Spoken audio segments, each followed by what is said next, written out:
Bom, antes da gente começar, né, semana passada a gente não teve uma aula síncrona, né, tinha ficado então os exercícios de inflação para serem resolvidos e queria abrir então perguntando se ficou alguma dúvida, se vocês conseguiram fazer.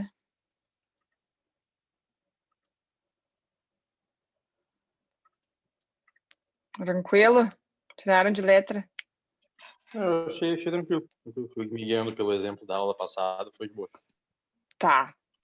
Não, bom, se for aparecendo, né, algumas dúvidas, alguém lembrar de algo, por favor, podem retomar o tema da inflação, né, para a gente esclarecer qualquer coisa que tenha ficado pendente aí nas últimas semanas, tá? Hoje a gente vai avançar, então, no nosso conteúdo, a gente vai ter uma aula, começar, né, a falar sobre risco e vamos entrar na árvore. E, novamente, semana que vem é a última vez que a gente vai ter, de novo, aula não síncrona, com os exercícios de árvore. Aí depois, no resto do semestre, não temos mais problemas de conflito de agenda aqui. Bom, pessoal, então, vou projetar aqui a tela e a gente vai começar a falar sobre risco. Vou deixar aqui que o pessoal está entrando. E queria convidá-los, né, a falar um pouco sobre isso, né? O que é risco para vocês antes de eu efetivamente começar aqui a conceituar risco, né? Então, alguém tem algum palpite sobre o conceito de risco, alguma percepção sobre a palavra risco, né? Como é que enxerga a palavra risco? Eu acho que especificamente assim no cenário financeiro, o risco é a possibilidade de tudo teu investimento, teu dinheiro ser perdido, assim, né? Tipo, botar uma grana e ela não retornar. É o que eu imagino, assim. E ela não retornar, mas se só essa é a possibilidade, por que tu coloca o dinheiro em algo de mais risco? Porque normalmente mais risco tem mais lucro, né? Normalmente as duas coisas não juntam. Exatamente, né? Pode falar. O risco poderia ser também o quanto tu tem entre o ganho e a perda? Por exemplo, a diferença, 1 para 1 né? de perda, 3 de ganho. Isso, pode ser uma visão de risco, a diferença entre a tua possibilidade de perda e a possibilidade de ganho, né? Risco, né, sempre tem essa visão aqui bilateral, né? Então, a gente entra num investimento de maior risco, por exemplo, por que eu aloco capital na bolsa de valores, né, e não na renda fixa? É óbvio que a gente tem mais risco quando a gente entra no mercado de ações, né, o mercado aberto, acionário. Mas no momento que eu assumo esse risco maior, o que eu também estou almejando? Que eu posso ter um retorno maior, né? Então, assim como eu me exponho, né, ao risco, eu estou, né, querendo, almejando ter um retorno maior em um menor tempo. Se eu quero fugir completamente de risco, eu sei que eu vou largar meu dinheiro na poupança, ele vai render muito pouco, quase nada, mas eu não vou perder dinheiro, né? Eu tenho essa certeza que eu não vou perder, né? Então, trazendo para um outro cenário, assim, a gente vai num cassino, né? O que é um jogo de roleta? É puramente um jogo de aposta, né, de muito risco. A gente pode ganhar muito dinheiro, mas a probabilidade de perder é muito maior do que de ganhar, né? Então, o risco aqui no mercado financeiro, econômico, a gente está sempre fazendo esse equilíbrio, essa balança aqui, enquanto que eu posso, né, quanto que eu estou almejando ganhar, né, no momento que eu assumo uma posição, assumo uma ideia aqui de investimento, e no momento que eu assumo essa posição, eu também me exponho, né, a eventualmente perder. Tá? E a gente pode levar isso para uma instância de investimento financeiro, né, de ativos, enfim, papéis do banco, opções de investimento, e também na formação de negócio, né? Faz sentido a gente pensar num negócio, né, escalável que não tenha risco?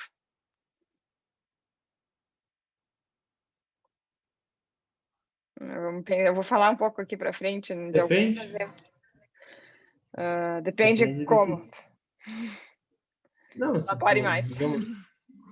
Não, sem risco, tu quer dizer sem ganho e sem perda, ou não? Não, no sentido assim, de pegar um negócio escalável, né, e muito rentável. né, que seja quinto andar, Airbnb, né, ou uma nova startup qualquer que vocês imaginem, o que essas empresas fazem, né, de imediato? Elas assumem um risco muito grande. Né, e ao assumir esse risco muito grande, né, também monetizam muito rápido, né, dão certo, claro que muitas não dão certo, mas as que dão certo assumiram riscos de quebra de paradigma, né, não só riscos financeiros, mas de muitas mudanças, inclusive culturais, né, na sociedade. Então, no mundo negócio, assim, cada vez mais a gente enxerga que para eu ter um negócio extremamente lucrativo e rentável, assumir riscos faz parte, né? Eu posso ter um negócio sustentável sem assumir risco? Pode, né? Mas eu não vou ser um unicórnio, eu não vou ser uma empresa extremamente lucrativa, né? Dificilmente. Tá?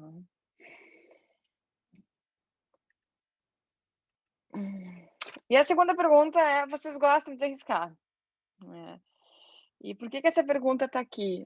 E ela é super importante quando a gente começa a abordar esse contexto de risco.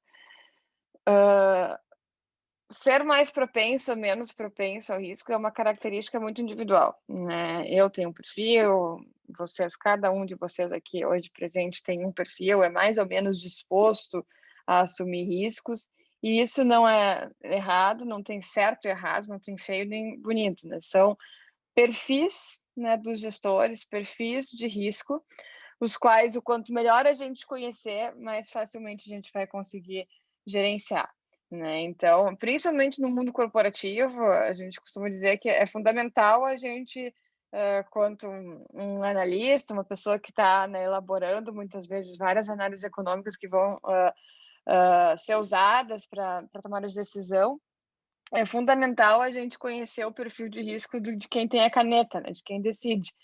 Essa pessoa, ela é propensa a risco, né? Ela se expõe ou não, ela é extremamente conservadora, ela é extremamente tradicional, né?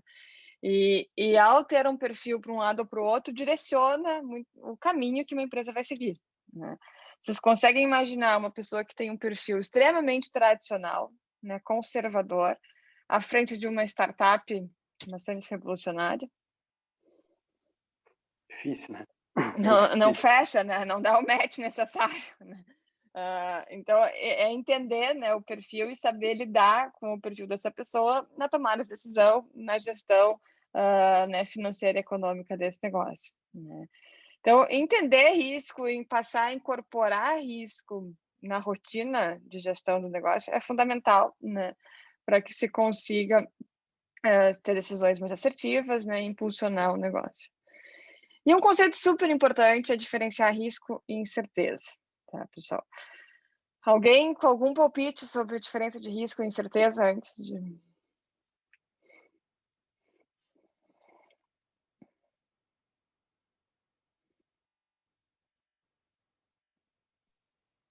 Incerteza, eu acho que eu não sei, eu posso estar viajando muito, mas incerteza é tipo, não necessariamente ela tá, eu acho que as duas coisas elas se complementam, mas não necessariamente são a mesma coisa, né? Tipo, incerteza pode significar um risco, mas não necessariamente. Tipo, eu posso não saber exatamente o quão lucrativo vai ser assim, ter uma certeza precisa de quanto vai render um negócio, mas pode ser uma incerteza sempre positiva. Pode render pouco ou render muito, mas pode sempre render. Tá bem. Vamos ouvir mais um pouco dos colegas aí antes de eu comentar. O risco é uma coisa que tu sabe. Meu risco é, digamos, eu tenho 3 vezes mais chance de ganhar 3 vezes o valor que eu investi e perder uma. E a incerteza é o quantos por cento de chance eu tenho de isso acontecer. Parte certa e parte não certa, mas tá avançando. Mais alguém? Meninas? Não me deixem sozinhas, meninas estão quietinhas.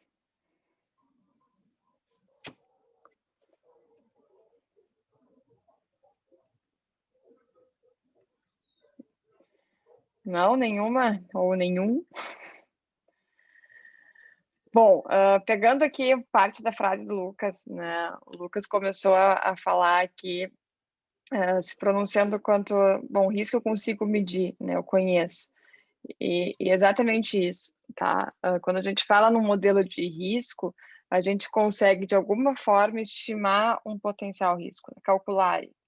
A incerteza tudo pode, né? Eu não tenho muita capacidade de estimar nada, né? É quase que um chute, tá? E a figura do avião aqui não está por acaso, né? Eu acho super fácil de explicar essa diferença conceitual, pensando na seguinte situação. Eu digo a vocês que vocês vão entrar hoje num avião aqui no Salgado Filho e vocês vão viajar por 10 horas, tá? A única informação que eu dou a vocês é essa. A probabilidade de vocês acertarem o horário e a temperatura do local que vocês vão descer com essa única informação, acho que todo mundo concorda aqui que é bem baixa, né? Vocês podem viajar, porque eu disse 10 horas. Se vocês forem para o norte, 10 horas, vão descer lá em Nova York, pode ser que vai estar uma temperatura meio parecida que aqui, né? Um horário meio parecido com o que estamos. Agora, vocês podem viajar 10 horas completamente para o leste. Eles vão chegar lá num fuso horário completamente diferente, né? Numa temperatura bem equivalente a nós. Então, é muito difícil, ainda que nós estamos meia estação, facilita um pouco, né? Mas se fosse julho ou janeiro, né, seria um cenário de incerteza vocês estimarem, seria um chute aleatório vocês estimarem temperatura e horário do local de descida. Tá? Agora, se eu disser para vocês vão viajar 10 horas, né, no sentido norte, aumenta a probabilidade de acertar que horário será e que temperatura será quando vocês pousarem? Certeza. Aumenta muito, né? E qual foi a única diferença nas minhas duas frases, né? Eu dei um dado a mais para vocês, né? Então, ao se ter um dado a mais, se consegue modelar um problema, tá? Então, a diferença entre risco e incerteza é que risco a gente usa os dados disponíveis para melhor modelar uma solução. Tá? Na incerteza, eu não tenho dados, ou não quero ter, não quero gastar tempo com isso, eu não tenho dados. E eu tenho um cenário muito incerto pela frente. Tá? Eu tenho muita dificuldade de ter um modelo preciso. Eu posso até fazer alguma coisa, fazer uma estimativa, mas a capacidade de acerto desse modelo vai ser muito fraca, vai ser muito baixa. Um modelo de risco, ele aumenta muito a capacidade dele de acerto, né? E se aproxima muito mais da realidade. E a única grande diferença deles é que eu uso dados, né? Eu tenho acesso a esses dados de entrada que me permitem fazer um modelo melhor. Tá? Então, já começa a setar algo na cabeça de vocês, assim, que falou em modelo de risco, dados. Eu preciso buscar bons dados para ter um bom modelo. Tá? A gente aqui em engenharia econômica, a gente começa, né, bem conceitos básicos de riscos, métodos de risco determinísticos, mais simples no primeiro momento, mas é uma área do conhecimento que pode ir muito longe, tanto na área de finanças quanto em outras áreas, né? Não necessariamente só finanças em si. Os modelos que a gente utiliza para fazer análise de riscos também em finanças são replicáveis a outros mercados, fazer modelagem de processo, de otimização, de eficiência. Então, são conceitos que facilmente a gente pode levar para outras áreas, né? É uma área, eu pessoalmente trabalho muito, então eu gosto bastante. E o nosso, ainda mais hoje, assim, dias atuais, investir tempo em buscar bons dados é o grande segredo, assim, para boas modelagens, né, que incorporem risco. No material, eu deixei um videozinho que depois vocês podem olhar, mas que fala um pouco sobre o conceito de risco, é bem interessante. E no Moodle também tem um questionário, depois eu vou abrir o Moodle para mostrar para vocês, um questionário que eu acho que quem já tem algum tipo de investimento aqui, com certeza já foi submetido a um questionário como esse, mas são questionários que os bancos, por exemplo, todo banco tem, né, para traçar perfil de risco. Aí, na medida que ele traça o teu perfil, ele direciona linhas de investimento que fazem mais sentido, né, com o teu perfil de risco. Se tu é mais conservador, mais propenso ao risco. Né? Então, são bastante disseminados e utilizados esses questionários. Bom, e qual é a essência assim, que a gente busca quando a gente está falando em gestão de riscos, né, incorporação de análise de riscos dentro da avaliação econômica? Ao explicar o conceito inicialmente aqui na abertura da aula, eu já fui trazendo um pouco essa abordagem, né? Bom, mas por que se arrisca, né? O que está por trás? O que seria, né, um modelo ótimo, a essência da boa gestão dos riscos de um negócio? Tá? Mas o que a gente mais quer é se proteger, né, de riscos que me destruam e abraçar riscos que me potencializem, né? Talvez é esse equilíbrio que a gente está buscando.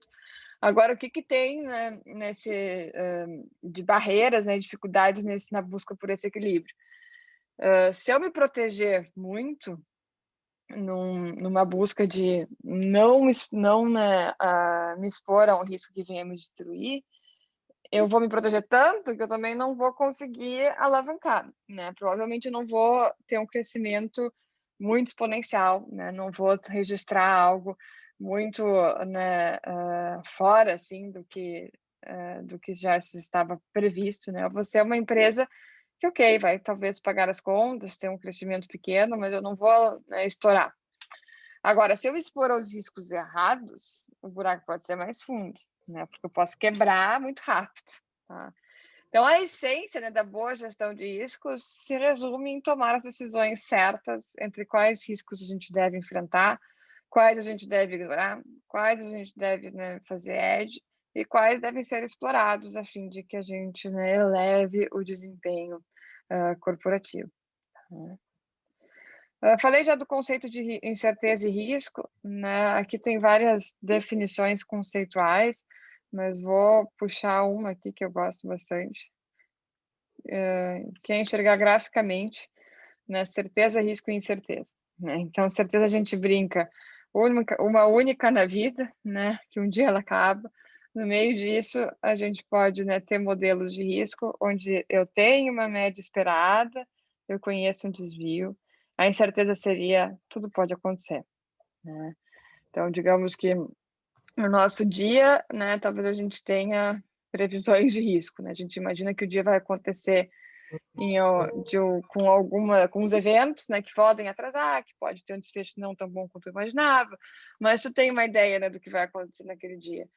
Às vezes a gente tem dias incertos, né, onde realmente uma confusão acontece, né, e se atrapalha tudo na nossa rotina, tá?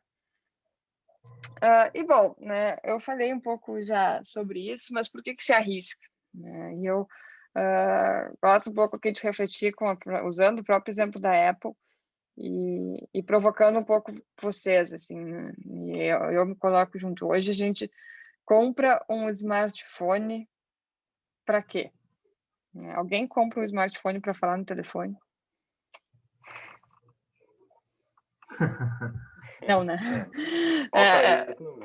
A gente até compra para falar no telefone, a pergunta não foi bem elaborada, mas se eu for comparar, né, smartphones, talvez a última funcionalidade que eu vou comparar é a qualidade da fala na linha móvel. Não é mais um diferencial, né? Já é, tipo, é esperado, né? Exatamente. Obrigatório, na verdade. Né? E é uma coisa que a gente, né, hoje em dia nem para pensar, mas originalmente, o que isso é? É um telefone. Então, é um telefone que, na verdade, hoje é um instrumento de trabalho, é uma câmera fotográfica, é quase um computador. Para muitos, a grande distração de entretenimento. Né? Então, tem N, né, aplicações em cima de um smartphone que fogem da função base, né, desse produto. Isso hoje para a gente parece natural, né? Parece uma coisa, bom, é claro, que nem andar para frente, uma coisa que faz parte da nossa vida. Eu conto sempre um momento que eu vivi aqui faz pouco tempo. Eu fui num congresso em Vancouver faz uns 3 anos, acho, não, 2 anos. E Vancouver, por mais que seja uma cidade extremamente tecnológica, inovadora, cheia de coisas interessantes, é proibido usar Uber. Né? Então, é uma única cidade do Canadá e uma das poucas do mundo onde Uber é completamente proibido, não só Uber, como qualquer aplicativo, né, de transporte, assim, que seja concorrente ao Uber. Confesso para vocês o quanto foi difícil tu entrar num táxi, né, com uma pessoa que tu nunca viu na vida, e tu não sabe, não consegue saber para onde está andando, nem, né, onde é que tu vai chegar. E aquilo que era uma coisa, eu cresci andando de táxi, mas de repente isso pareceu ser uma coisa extremamente estranha e não confortável, né? E eu disse, nossa, como uma entrada, né, de uma tecnologia, de um serviço que a gente nem imaginava. Eu lembro quando começou a aparecer o Uber, a crítica que se tinha, como assim tu vai entrar num carro de um desconhecido, né, que não é um taxista?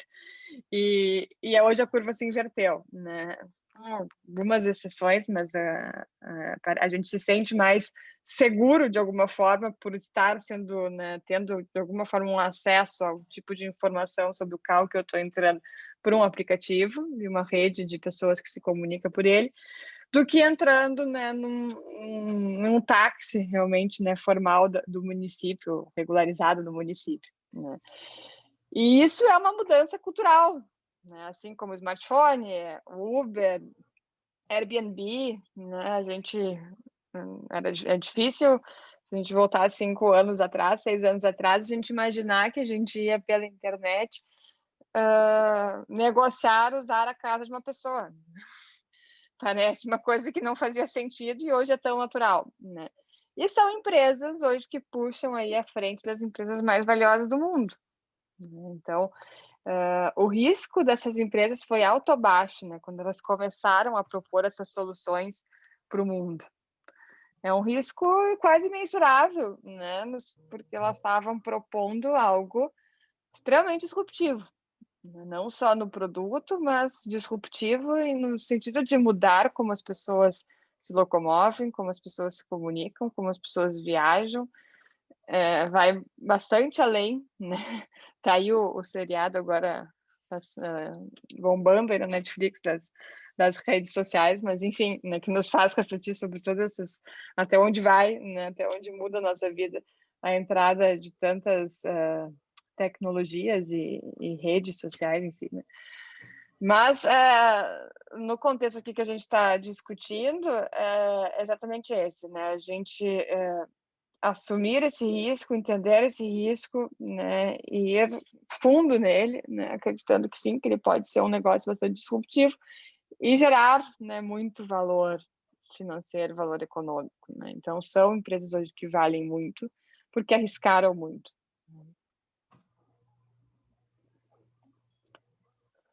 Bom, alguém quer falar alguma coisa? Não sei que alguém tinha falado. Bom, mas trazendo um pouco assim para a nossa realidade de incorporar começar a incorporar esses conceitos de risco dentro das avaliações econômicas que a gente está trabalhando nessa disciplina. Tá? Então, eu queria dividir com vocês aqui um caso que foi feito no trabalho de conclusão, né, da engenharia de produção, que é dentro da incorporação imobiliária. Até agora eu estava com um aluno que está fazendo algo bem parecido de novo, um aluno da Civil até que está fazendo TCC comigo, mas que traz aqui o como dentro dos nossos fluxos de caixa, que hoje já estão completinhos aqui, incorporando inflação, incorporando imposto, com já um domínio, né, econômico sobre o custo de capital, como é que a gente passa também a adicionar risco dentro dessa análise econômica, tá? Então, nesse caso aqui, a primeira coisa que foi feita, né, foi a identificação de riscos. Quais riscos eram interessantes, né, para ser avaliados, né, no empreendimento imobiliário? E aí se listou aqui o local do imóvel, o momento da venda, falta de mão de obra, aumento do dólar, aumento da taxa de juros, uma série de riscos eram importantes. Tá? E se trabalhou dentro do fluxo de caixa com o local do imóvel e o momento da venda. Né? Se fez essa escolha sobre como incorporar. Bom, na sequência, né, se aplicou aqui um outro método que a gente vê lá em avaliação de desempenho, mas que de alguma forma buscava, então, apoiar aqui o investidor a escolher o local, né, do empreendimento e mitigar esse risco. Tá? Então, escolhendo-se 5 regiões, o centro, Carlos Gomes, a Zona Sul, Moinhos ou a região do Iguatemi, em Porto Alegre. Se fez uma consulta de preço médio do metro quadrado vendido, isso era lá em 2013, né? Então, esses eram os valores daquele momento, assim, de comercialização do metro quadrado. Mas não se queria decidir escolher, né, o local de empreendimento somente pelo custo, e sim incorporando critérios como a segurança, a facilidade de acesso, a restrição de índice construtivo, a proximidade com centros comerciais e a imagem da empresa. Pensando, bom, diferente eu ter o escritório da minha empresa da Carlos Gomes, na Zona Sul e no centro, né? Isso gera um impacto no cliente diferenciado. Bom, isso aqui se rodou, isso é um modelo que a gente chama de modelo de análise hierárquica, e se chegou, então, que o prédio na região melhor deveria ser próxima do Iguatemi. Tá? No fim, o prédio acabou sendo construído na Carlos Gomes, tá? O terreno foi escolhido. Mas Carlos Gomes e Iguatemi eram as que brigavam aqui como as principais regiões. Bom, dado isso, foi para a parte econômica, né? Então, a primeira parte, desdobrar que prédio é esse, né? Que empreendimento é o que estamos falando.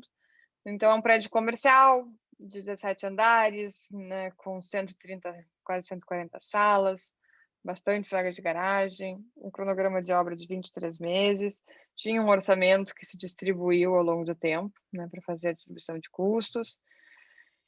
E o que se definiu, né, para venda? Tá? Então, se definiu que a venda aqui ocorreria em 3 momentos: no pré-lançamento, no lançamento e no pós-venda. Nesses 3 momentos, eu teria diferentes valores de metro quadrado e diferentes unidades vendidas, né, em cada momento. Tá? Então, o metro quadrado partia de 9.400 e a 10.900. Eu ia vender 55, 54 e 27 unidades nesses 3 momentos.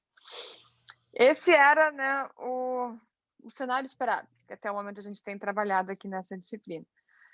Como é que seria a forma de pagamento? Né? Eles dariam 25% da entrada, o restante paga em 24 parcelas, com uma taxa de juros de 0,7 ao mês. E o imposto no mercado imobiliário, né, ele incide direto sobre o faturamento e seria de 6,7%. Tá? Então, esse seria, né, a gente fazer um fluxo de caixa como a gente vem trabalhando até agora, né? Montar a estrutura base do nosso fluxo de caixa. Nessa situação, o que a gente tinha de retorno? Né? Um VPL aqui de 36 milhões, um payback de 22 meses. Muito bonito, né? O retorno aqui econômico do projeto. Bom, mas o que se fez? Né?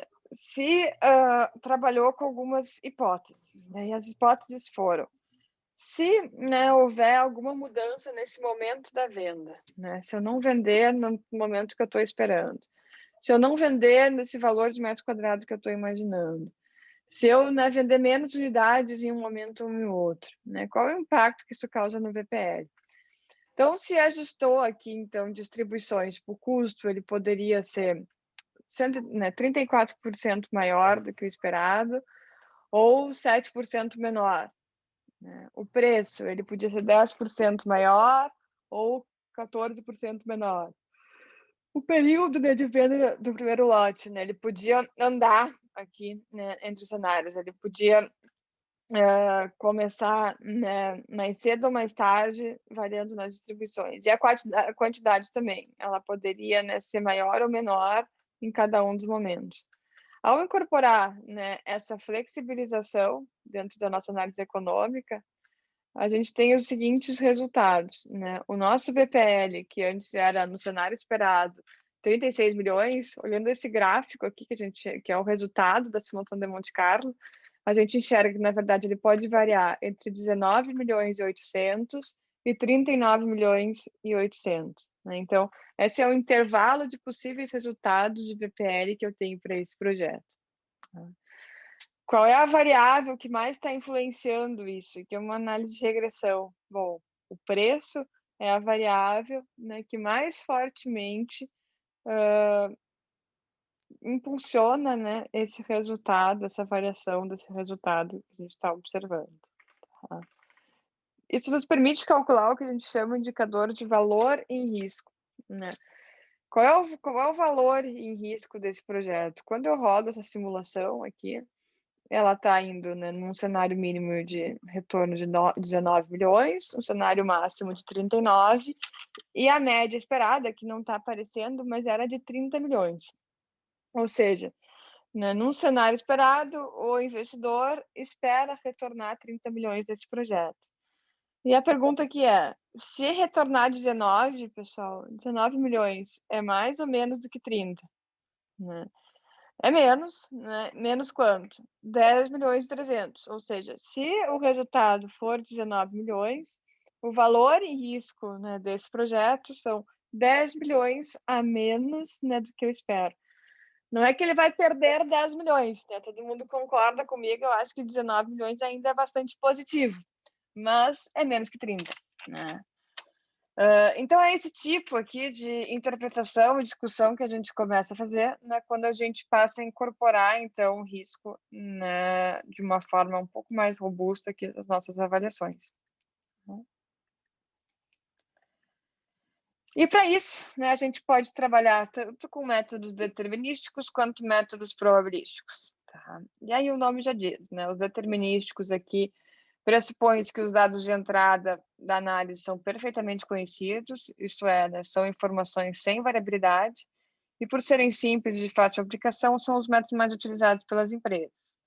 Os probabilísticos, como a utilização de dados determinísticos tem sido considerada insuficiente, os métodos estocásticos aqui podem ser utilizados para enriquecer as análises, permitindo mais acuracidade, uma vez que consideram a variabilidade dos elementos constituintes na análise.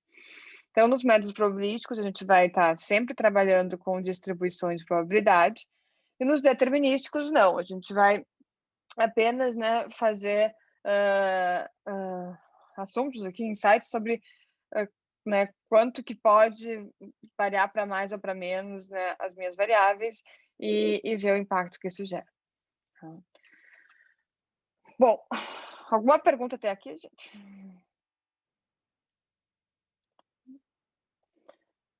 Seguindo, então, o primeiro método que a gente vai trabalhar juntos aqui é a árvore de decisão, tá? E a árvore de decisão, ela permite o quê? Né? Ela permite a gente desenhar realmente, fazer um diagrama dos possíveis resultados que podem ser obtidos, né, em uma avaliação econômica a partir de caminhos que são seguidos. Né? Então, o diagrama ele é construído da esquerda para a direita, né, utilizando quadrados para representar pontos de decisão e círculos para representar as probabilidades de ocorrência de algum evento. Né? Então, uma árvore, né, quando a gente olha ela no final, é um fluxograma que vai mostrando a lógica de escolha, né, de um processo decisório. E ela nada mais é, né, do que uma representação gráfica de toda a história do processo de decisão.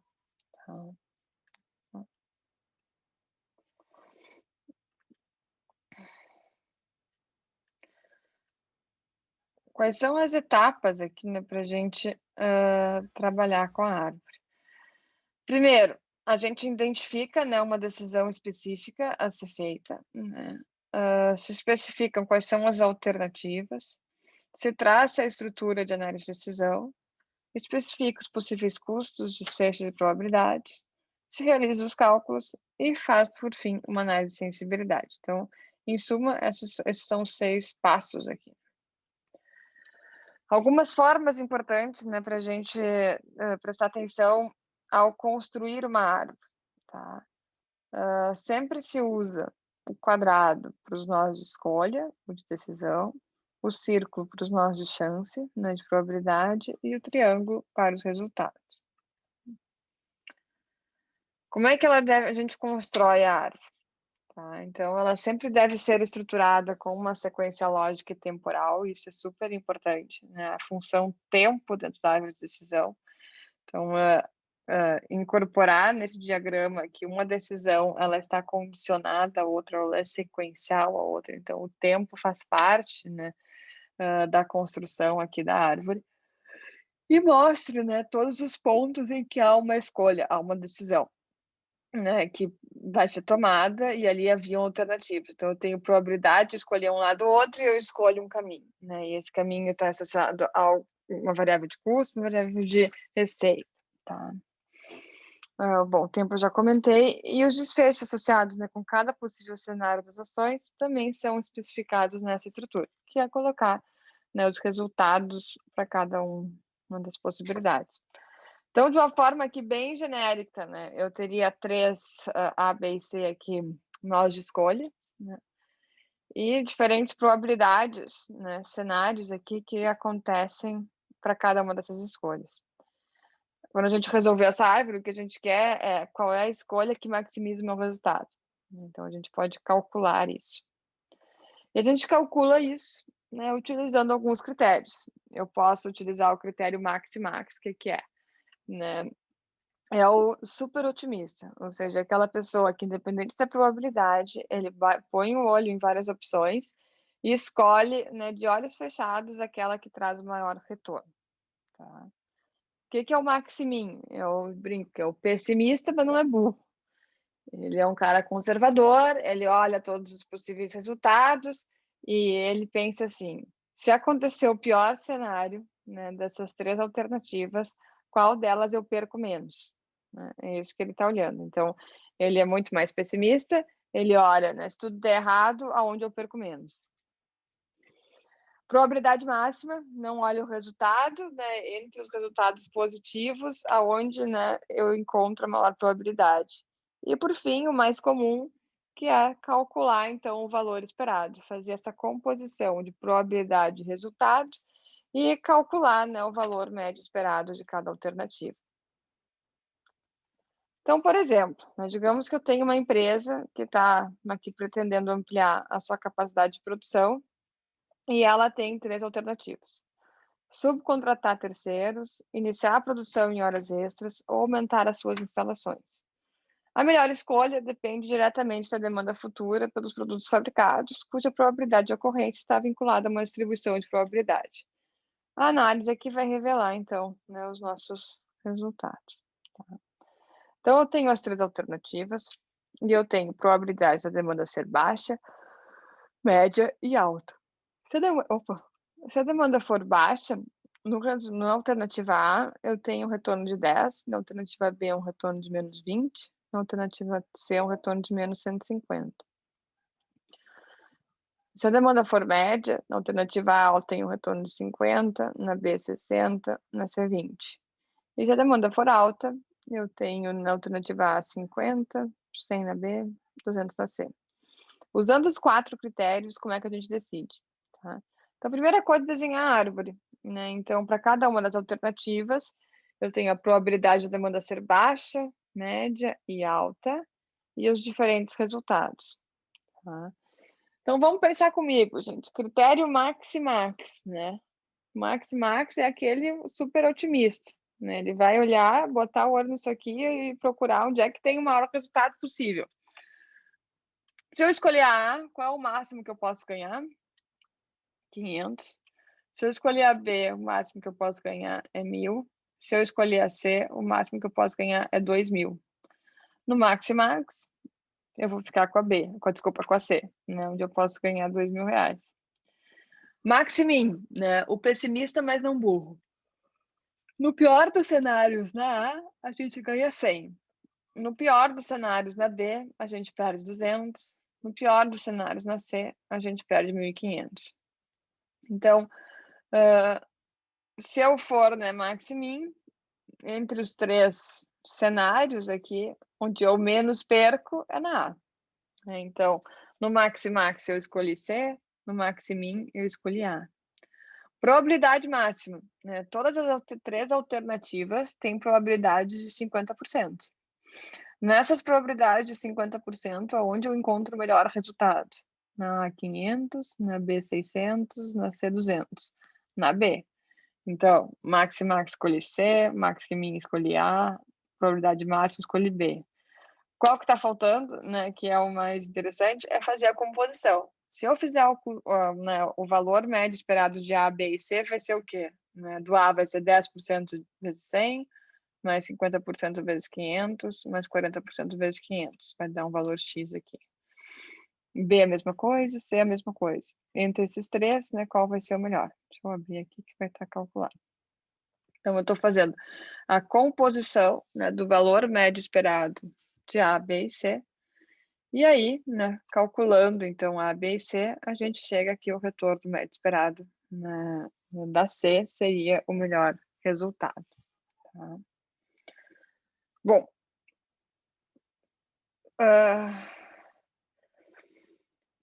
a gente pode, né, também extrapolar um pouco esse conceito, né, e trazer uma informação, mas também junto de investimento, né? Digamos que a gente tem um problema aqui numa máquina, eu posso consertar ela ou comprar uma nova. Se eu consertar a velha, né, eu vou ter um investimento de R$2, se eu comprar a nova, 18. Bom, se eu só consertar a velha e a demanda for alta, eu vou ter um retorno de 103. Se a demanda for baixa, eu vou ter um retorno de 43. Se eu comprar uma nova e a demanda for alta, eu tenho um retorno de 110. E se a demanda for baixa, eu tenho um retorno de 66. Então, como é que a gente avalia, né, esse problema? O valor médio esperado da velha é -2, investi 2, e tenho qual o retorno esperado? A composição desses dois, 50% de 103 mais 50% de 43, 71. A nova eu investi 18 e eu tenho esse retorno esperado. Eu tenho um valor médio esperado de 70. Então, nessa situação, escolheria, né, consertar a velha. O que é importante numa situação como essa, pessoal? Nesse caso aqui, nesse exemplo, a gente está assumindo que isso está acontecendo no mesmo período, né? Eu investi 2 e instantaneamente comecei a rodar, né, e tive esse resultado. Se eu tivesse um horizonte temporal, tipo, eu investi hoje e esse retorno aqui só acontece em 2 anos. Eu tenho que incorporar o custo de capital para fazer essa conta, né? Então, é um cálculo, faço assim, um cálculo quase que de VPL aqui, tá? Bom, dado isso, queria fazer um primeiro exercício aqui com vocês, tá?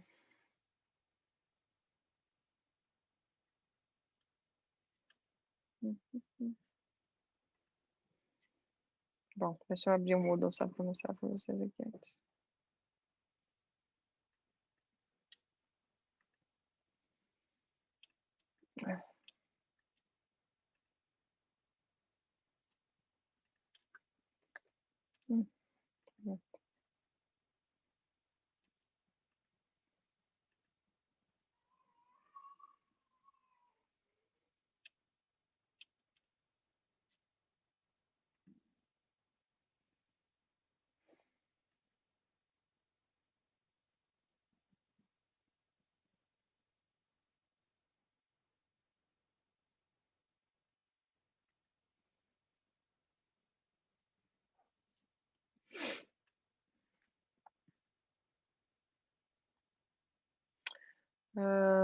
Tá aqui, tá, gente? Então, eu coloquei dentro da nossa sessão aqui do Moodle de incorporação de riscos na avaliação econômica. O artigo esse que eu mostrei ali, o caso, né, nos slides, alguns outros aqui artigos na área de risco, né, todos esses estão em inglês, é só esse não está em inglês, mas são artigos mais, assim, né, que exploram um pouco além, assim, do que a gente está vendo aqui, não são tão aplicados dentro de uma análise econômica em si, mas para quem gosta do conceito, né, já deixei aqui para ir se aproximando. E está aqui a listinha, então, de exercícios sobre árvore, que é essa que eu vou abrir com vocês, tá? A gente vai fazer, vou fazer um agora em conjunto com vocês, e vou deixar os outros dois, né, para que vocês façam na aula da semana que vem. Tá? Então, o nosso problema é exatamente esse aqui, tá? Uma empresa está avaliando, né, a opção de expansão das atividades do seu negócio em um novo mercado. A planta, a fábrica, poderá ser de alta ou baixa capacidade de produção. No entanto, o mercado poderá também estar em alta ou em baixa. A decisão deve ser tomada no sentido de maximizar o lucro esperado. O investimento em uma planta de alta capacidade custará 20 milhões e na de baixa, 5 milhões. A probabilidade de demanda alta é de 30%, de demanda baixa, 70%. Caso se construa uma fábrica de alta capacidade, a demanda alta corresponderá a vendas que somam receitas de 50 milhões. Já a demanda baixa incorrerá em uma venda com receitas de 15 milhões. No caso da planta ser de baixa capacidade, as vendas, caso a demanda seja alta, serão de 7 milhões e meio. devido à perda de mercado para os concorrentes. Já se a demanda for baixa, as receitas estimadas serão de 10 milhões. Construir a árvore de decisão e calcular o lucro, considerando o valor investido para cada uma das fábricas, através dos critérios de valor monetário esperado. E sabe-se que despesas e custos de fabricação correspondem a 300 mil para a planta de alta capacidade, 200 mil para de baixa capacidade. Tá? Então, esse é o nosso probleminha.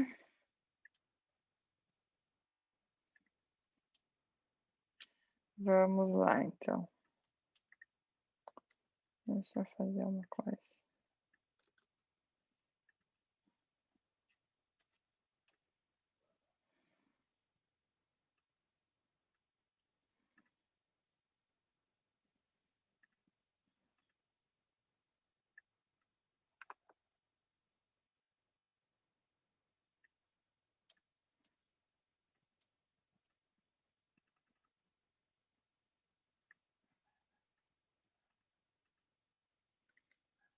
Então.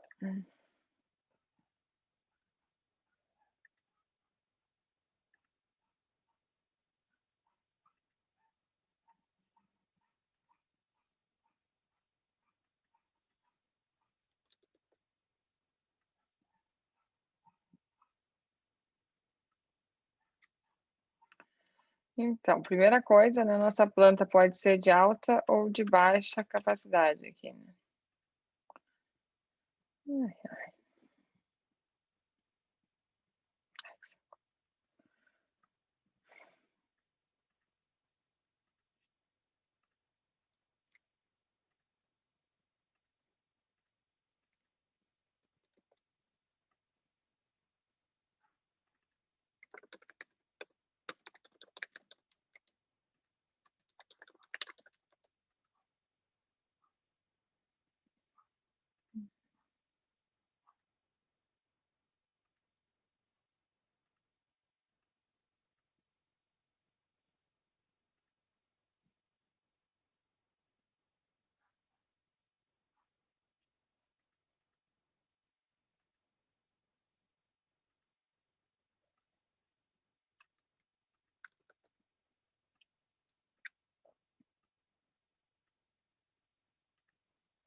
Vamos lá.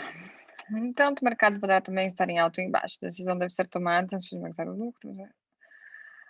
O investimento da de alta capacidade são 20 milhões. E da de baixa são de 5. A probabilidade da demanda ser alta é de 30% e de demanda baixa 70%. Tá? Então, aqui a gente tem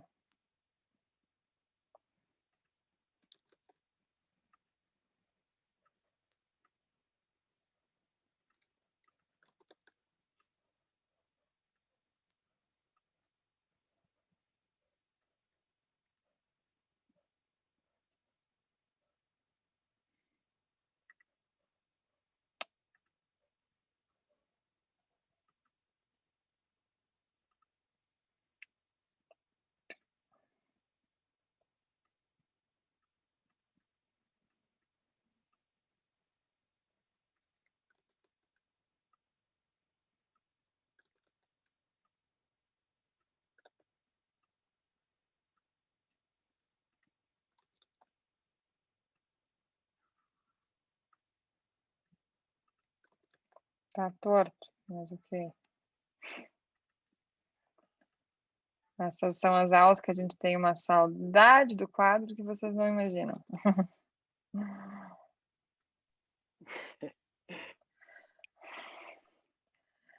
Hoje, tanto com vocês quanto a outra, a desempenho, é uma aula que tradicionalmente eu escrevo uns 5 quadros, um monte de desenho, um monte de cálculo, e no Excel não é igual, mas ok. Bom, a gente tem 70%. e 30%.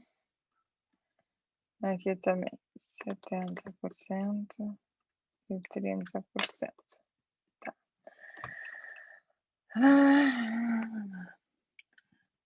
Vamos lá. Caso se construa uma fábrica de alta capacidade, a demanda alta corresponderá a vendas que somam receitas de 50 milhões. Então, aqui eu teria um retorno de 50. E se for de baixa capacidade, desculpa, de baixa demanda, 15.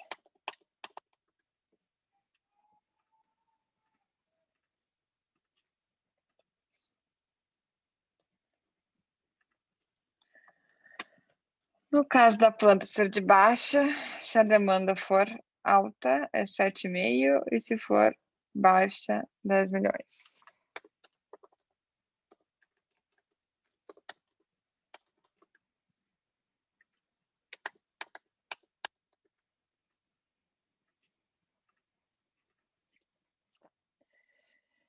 Então, pessoal, qual é, né, o valor médio esperado de alta capacidade e de baixa capacidade? Né? Então, o nosso valor médio esperado aqui vai ser menos 20 mais 70 vezes 50 mais 30 vezes 15.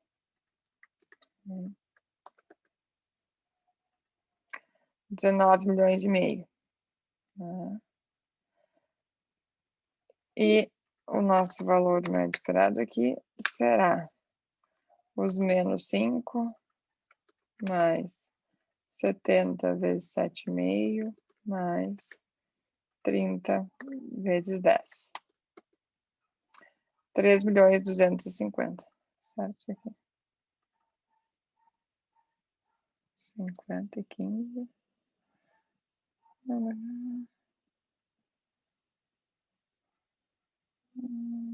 Tá.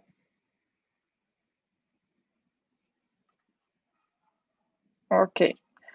Além disso, né, o que mais ele traz? Né? Que os custos de fabricação correspondem a 300 mil para a planta de alta e 200 para a planta de baixa. Então, além disso aqui, eu teria que descontar os custos, que são 300 mil, e aqui custos 200 mil. Então, ficaria, né, isso aqui num plano, assim. Nossa decisão, né, seria construir a de alta capacidade, né, porque é a que tem o maior retorno esperado, tá? Só que isso, né, parece que é difícil de fazer sentido, porque imagina se isso vai ser tudo no mesmo momento, né? Então, vou adicionar aqui a informação para vocês que a construção de alta capacidade levará 3 anos para iniciar a monetização. Para de baixa capacidade, ao final Ô, do professora, primeiro... mas Oi. isso aí também teria que fazer uma análise de, por exemplo, a situação do país, né? Digamos, que nem agora o Brasil. Acho que jamais alguém pensaria em investir numa planta de alta capacidade com todo o cenário que nós temos, por exemplo. Sim, sim, isso é o pensamento que precisa ser feito para estimar esses caras aqui, né? Os 50 milhões, os 15, os 7,5, os 10, né? Será que eles realmente... Como é que se chegou nesse número? Né? E é bem colocado, assim, né? Tem que fazer todo um estudo, né, para se chegar nessas situações aqui. Porque, lógico, tem um ganho bem maior, mas Com tem um risco certeza, muito grande também, tu né? te expõe muito, e te expõe, né, agressivamente, um capital muito elevado, né? Então, sem sombra de dúvida, né? Mas é uma outra forma, né, de incorporar esse pensamento de risco, né? Olhar, fazer mais essa discussão também de risco do mercado como um todo, para chegar nesses dados de entrada aqui, né? Bom, para o final do primeiro ano, já é possível monetizar. Então, isso faz com que, ainda vou colocar, a TMA que a gente vai considerar vai ser de 10% ao ano. Aqui. Isso requer aqui que a gente tenha a seguinte situação, né? Alta capacidade, eu vou ter 0, 1, 2, 3 anos, eu tenho um investimento no zero de 20 milhões, e eu vou ter receitas de 0, 0, e só aqui que eu vou ter esse valor esperado, e aqui que eu vou ter custos também. Né? Agora, se eu fizer a baixa capacidade, eu vou ter 0, 1, 2, 3. Eu vou investir 5 milhões. Ao final do 1, eu já estou ganhando 3.200. E está custando aqui os 200 mil.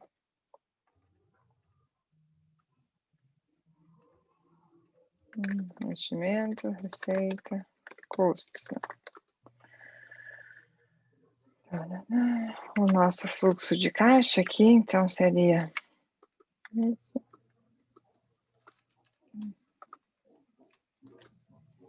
E aqui, isso.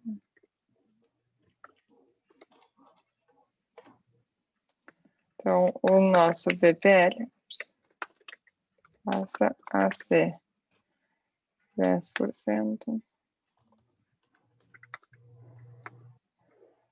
E aqui, o VPL.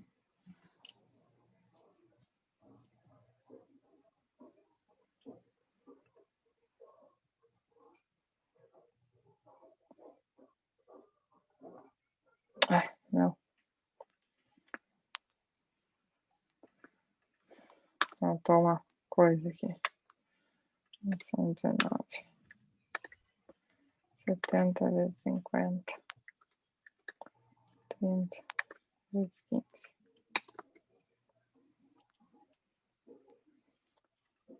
Aqui. 70 vezes 7,5.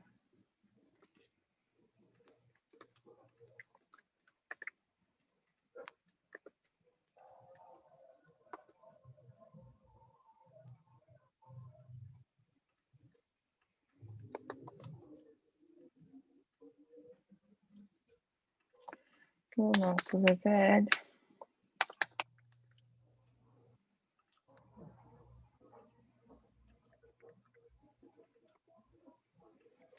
Mudou de cenário, né? No momento que a gente enxerga, né, que fazer essa de alta capacidade tem um custo de oportunidade, ou seja, eu tenho que ficar, né, investir bastante, botar 20 milhões hoje, ficar 3 anos parado e começar a ganhar algo, né, em 3 anos.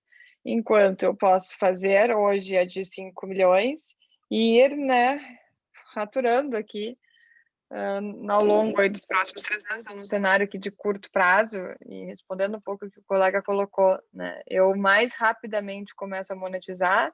Eu nunca vou conseguir monetizar 39 milhões, né? Mas eu não me exponho por tanto tempo, né, sem ter nenhum retorno. No momento que a gente compara os dois com essa abordagem, se inverte, né? E a de baixa capacidade passa a ter um retorno melhor, né, do que a de alta capacidade. Tá? Mas, em suma, né, a árvore de decisão nos permite, então, estruturar problemas com esse formato. Né? Então, eu tenho um problema, eu tenho, né, uma necessidade de aumentar a capacidade produtiva, eu tenho alternativas, essas alternativas custam parâmetros diferentes e elas têm possíveis retornos diferentes. Como é que eu organizo esse problema? Né? Então, a árvore de decisão ela tem esse grande benefício aqui de sistematizar, né, numa sequência lógica, num diagrama, quais são os possíveis, né, desfechos que podem acontecer no momento que eu decido por um caminho ou por outro. Tá? Então, esse é o métier aqui, assim, né, da árvore de decisão. Alguém tem alguma pergunta, gente?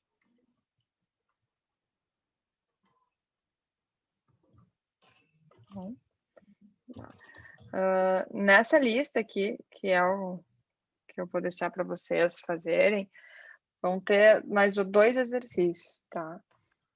Eu queria falar um pouco sobre eles, né, com vocês. O primeiro é um exercício bem bacana, onde vocês vão ser convidados a orientar a empresa a lançar um produto que é o iTech ou um produto que é o Tech 4, tá?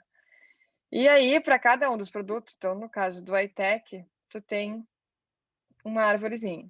Então, no iTech, a empresa estima que, caso seja vendido somente para o mercado interno, tem uma probabilidade de 30% da demanda ser alta e resultar num VPL de 1,5 milhão.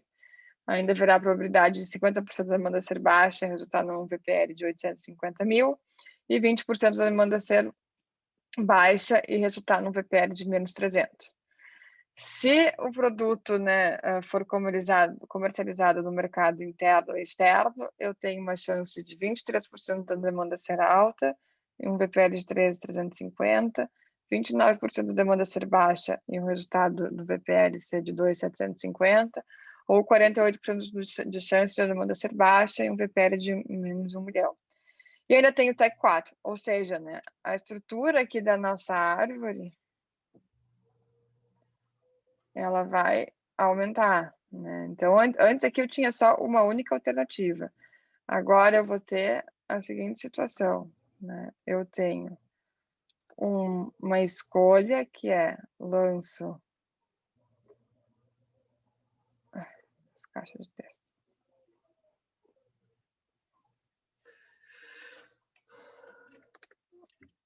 iTech.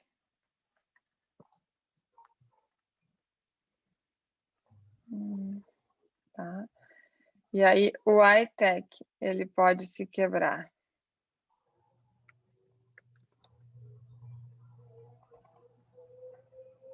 no mercado interno e no mercado interno, mais mercado externo. E aí, nesses caras ali,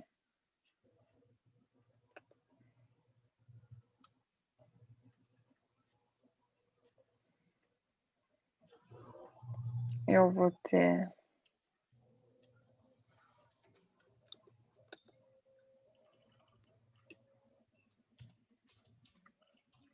montar a estrutura com vocês aqui.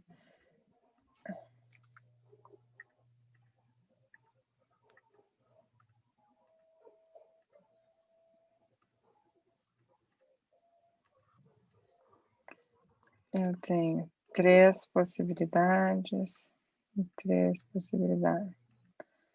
Aqui.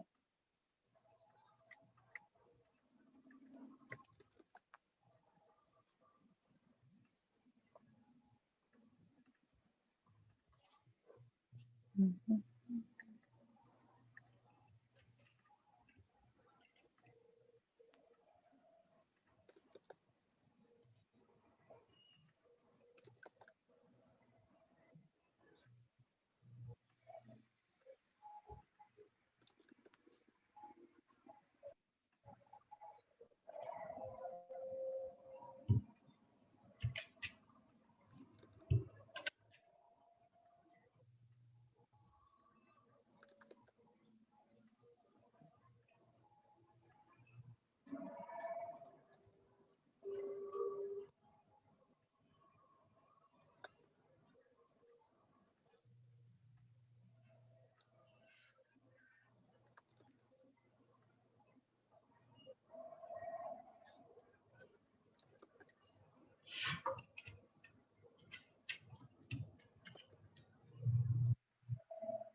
Esse é um braço, né? E eu ainda tenho todo o braço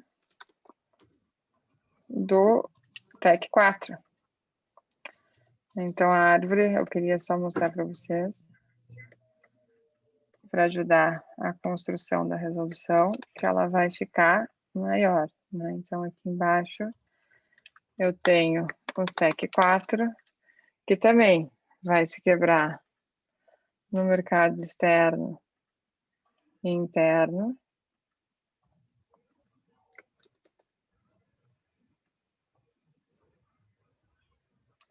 e vai ter suas diferentes probabilidades relacionadas. Tá? Então, a árvore vai ficar, né, com essa cara aqui maior de solução do problema. Falta aqui ainda a bolinha. Vou botar. Esse aqui vai ser 2 só.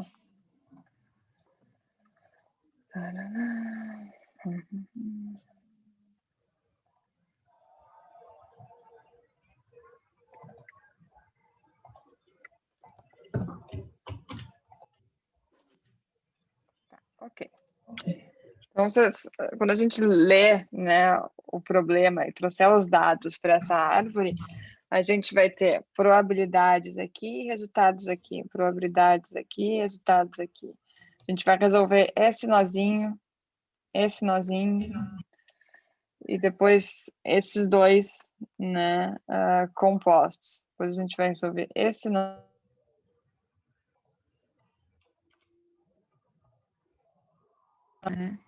Em qual é o caminho ótimo de decisão. Então, o caminho ótimo é investir no high-tech, no mercado interno, no mercado externo, ou no high-tech 4 só no mercado interno. Então, vai nos dar, né, esse direcionamento, não só a escolha melhor, né, mas em que contexto, qual vai ser a melhor alternativa de decisão. Tá? Então, queria aqui só dar uma iniciada, né, em como resolver esse problema dos telefones, que é o que vai ficar aqui. Além dele, um último aqui vai ser sobre a indústria farmacêutica, que vai convidar vocês a pensar também em cenários pessimistas, esperado e otimista, para, né, decisão sobre a alternativa aqui de investir num remédio para dor muscular, né, que vai ser comparado depois com a pomada anestésica, com o remédio para azia, qual vai ser, né, a alternativa a ser escolhida, né, pela empresa. Tá? Então, pessoal, essa é a atividade que eu vou deixar para vocês fazerem na semana que vem. Tá? Semana que vem, de novo, vai ser a última aula, que a gente não vai conseguir fazer síncrono aqui.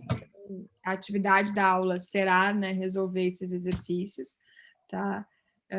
E a resolução desses exercícios, dessa vez sim, vai ter aí um mais meio ponto aí na P2 de vocês. Tá? Então, eu vou formalizar isso depois lá pelo Moodle, mas vai ser a atividade de aula, né, da semana que vem, fazer os exercícios com esse acréscimo aqui de nota.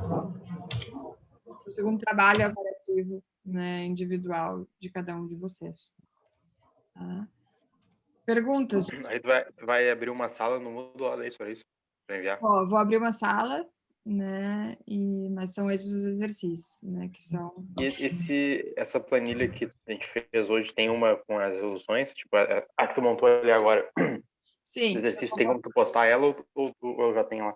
Eu já vou colocar ela agora, quando a gente... Tá. Tranquilo. Tá, deixa eu já... Mais alguém, gente? Não? Então tá, agradeço aí a atenção de todo mundo.